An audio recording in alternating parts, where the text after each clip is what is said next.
Thank you, Abby. Well,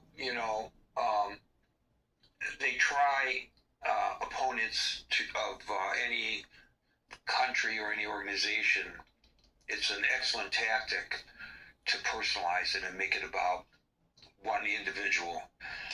And we know that Donald Trump's a very controversial figure, and we know that in our society, where we are not just permitted but actually encouraged to publicly criticize our leaders, that he's like a lightning rod, and much the same way as Israel's being personified as Bibi Netanyahu, not as Israel, by Israel's detractors.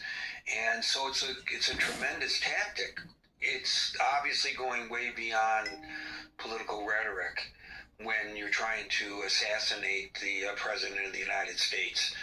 That's for certain. I would agree that, as I said earlier, a lot of this is tactical.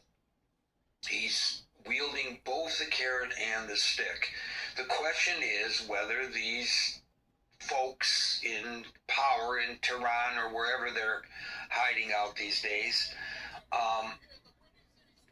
give a damn about that.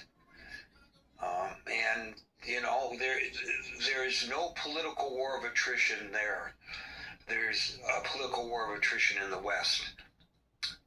So I guess we'll see which way it goes. Thank you, Abby. We'll go to Brian, followed by Anson. Hey, Gary.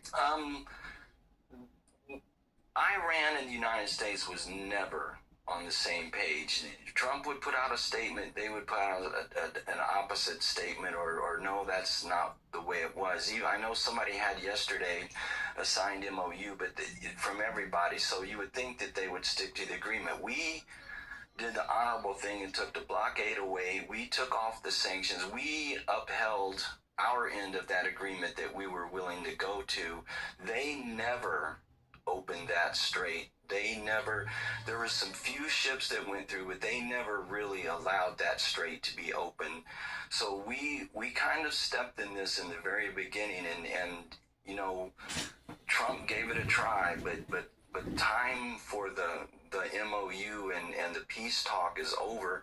So we really don't have any choice but to go to war, either until we see a regime change, or at least until that regime agrees that they're going to stick to an actual memo of understanding